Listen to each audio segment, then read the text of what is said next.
próprio computador tem o Joey, então tanto faz chamar João quanto o Joey eu atendo. Tá? Muito mais do que Joey tem João, é o nome de batismo. Mas olha, é o seguinte, antes de passar para a prática, a gente vai falar um pouco aqui sobre as vantagens e desvantagens de usar esse tipo de ferramenta, né? Que isso é uma ferramenta. Você poder fazer um questionário online, você poder fazer uma prova online, porque no fingir dos jogos, quando você traz isso para o virtual, a prova e questionário acaba se tornando a mesma coisa. Só mudar a sua intenção em aplicá-lo. Se vai ser prova, se vai ser questionário. Mas é o mesmo recurso que é usado para as duas coisas, tá? Então, olha só. Nós temos, eu vou começar aqui, por que usar, tá? Por que você deve usar esse tipo de recurso? Nós temos aqui, ó, pode ser aplicado à distância ou presencial, então você pode fazer com que ele seja síncrono ou assíncrono, depende, porque você tem um recurso na plataforma, quando você usa o Moodle, você pode fazer com que fechar uma turma como se fosse uma prova normal, substituir papel pelo virtual, cada um no computador, no laboratório. Você pode estipular tempo, a pessoa fazer na sua frente e pronto, cada aluno no computador, dois alunos no computador, isso pode ser feito presencialmente, sem problema nenhum, tá? Então, as questões podem ser randômicas, você pode criar um banco de questões e dessas questões você pegar aleatoriamente, você nem precisa escolher essas questões, basta você criar o banco e dizer, olha, eu quero que essas questões venham, dessas 10 questões que eu criei para o banco, que 5 venham para o meu questionário. Então, aleatoriamente, cada vez que um aluno abrir, ele vai ter sorteado 5 questões, né? E ele vai fazer essas 5 questões sem ser, não necessariamente igual do colega. Então, fica mais difícil até aquela cola, né? De repente, você está respondendo o quê? Porque às vezes acontece de uns ninja, né? Que isso na especialização acontece. E você está ali, mesmo você em cima, as pessoas passam pelo WhatsApp. E aí tá lá, um do lado do outro no WhatsApp, você não vê, mas está lá. E de repente você está participando do mesmo grupo, ele não lembra que está no mesmo grupo, e você vê eles colando, passando, olha, é B, C, D e E. Se ele faz isso numa coisa randômica, B, C, D e E pode não ser a mesma sequência, né? E melhor ainda, você também pode randomizar as questões, as alternativas. Né? Então, cada vez que você abre, se for a mesma questão, pode não ser a mesma ordem, sendo forma.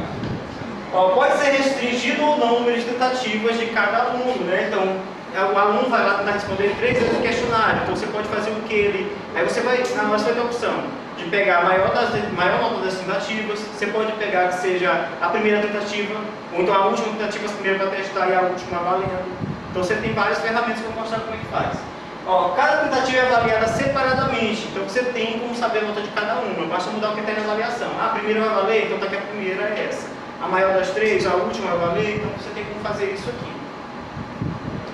Sim, possui mais de um método de cálculo de nota, que eu acabei de falar, então você diz quantas tentativas ele vai ter, você tem como extrair só o que você quer, né? De como vai ser o critério. Prova X eu fiz valendo a maior, a outra prova vai ser a média dessas notas, dessas tentativas dele. Ou eu posso fazer só apenas uma tentativa, né? Isso vai da pessoa de fazer. A maioria dos tipos de questões podem ser pontuadas automaticamente, e isso é uma mão na roda. Imagina, você faz um questionário que é de marcar, ou você já dá uma resposta que ele automaticamente vai avaliar e dizer, ele acertou. E você não precisa se debruçar no computador e ficar vendo resposta e tal. Tem como fazer isso? Tem. Você pode criar uma questão de texto e ficar lá corrigindo manualmente, pode ser feito. Apesar de ser virtual, ser online, mas você pode fazer isso também. Mas muita gente aproveita esse recurso para usar, provas de marcar, aquelas coisas. Como tem esse recurso aleatório, já dificulta um pouco a cola, então você pode até usufruir um pouquinho mais de quem não gosta muito desse prova de marcar, fazer provas sem se preocupar tanto assim como se fosse um presencial. 7. Possibilidade de feedback imediato do aluno, né, com base no seu rendimento. Então, essas provas, essas avaliações, esses questionários, você pode fazer com cada resposta dele, automaticamente ele tenha o feedback, se está certo, se está errado ou não. Você pode deixar isso lá no final. Aí você tem várias alternativas. Você pode fazer com que ao ele responder já diga, está errado. Né? Ou você pode colocar no final do questionário, quando ele fechar o questionário, porque terminar o questionário, porque terminar é de fechar, tá? Então, quando ele terminar o questionário, aquele aluno não terminou de fazer o questionário, no final diga, a sua nota é tal, você acertou essas, você errou essas. Ou você pode fazer também, que eu acho melhor ainda mais se você for aplicar uma prova usando o questionário, é no final, que fechar o prazo final para o aluno responder o questionário, aí sim ele vai ter o feedback do que ele acertou, que ele errou, e a nota dele. Você vai ter esse caixinho para marcar e eu vou mostrar como é que faz, tá?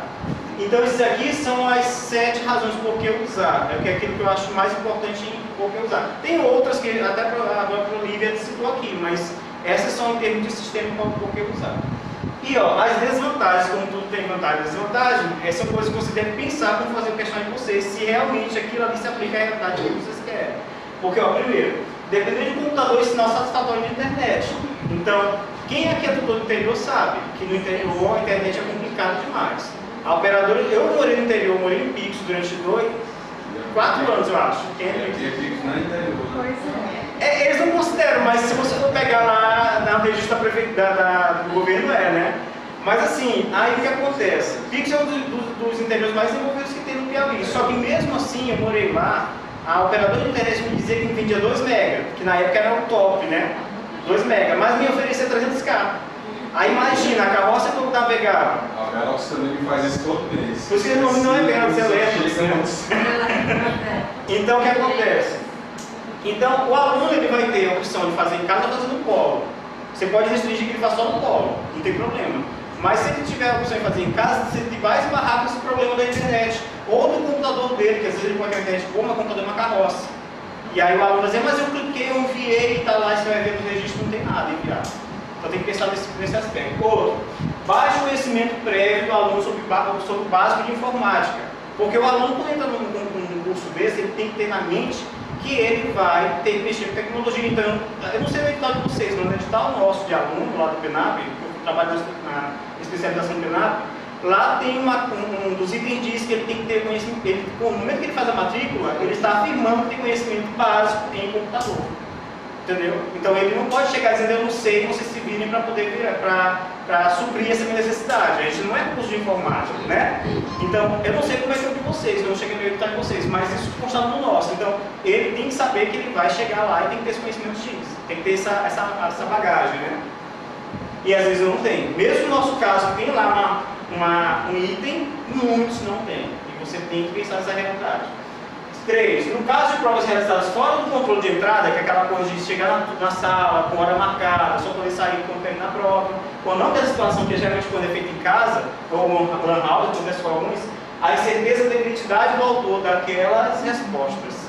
Então eu conheço o caso, eu trabalhando aqui já há 2 anos, eu vi muitos casos de gente que é comprovado, não tem prova assim concreta, mas a gente sabe que quem faz é o filho, que quem faz é o marido, que quem faz é outra pessoa que está fazendo curso junto, né? Já encontrei até político que o assessor faz para ele, entendeu? E o legal é que essas pessoas, o interessante não é nem legal, o que é ilegal, é que essas pessoas ligam para a gente e falam assim, olha, eu estou conseguindo acessar o perfil de fulano e tal, estou tentando enviar uma atividade para ele e não consigo. E é normal, aí você tem que pensar nessa realidade também. Ó, em alguns casos, a não ser que haja controle via software, né, existe a possibilidade de travar-se utilizando pendrives, internet, então consultas, sabe? Então você está lá no computador, não pode usar material, não pode usar caderno, não pode usar nada, mas ele tem na mão um pendrive, ele tem na mão um CD, ele tem na mão qualquer outra coisa que ele vai introduzir lá no computador e você está no computador, não está colando. Né? Aí você esqueceu a internet ligada e o aluno está lá, né? Às vezes ele está lá, Facebook aberto, mas está perguntando para alguém do outro lado do Facebook, cadê a resposta daquela coisa? É complicado. Então você tem uma avaliação em cima das autoescolas, né? De qual? De autoescola, uma avaliação dessa. Isso. É bem daquele esquema ali. Aí, isso, faltou. Tinha mais um slide aqui que eu vou falar, que eu acho que eu peguei a versão antiga dos meus slides, que é o seguinte.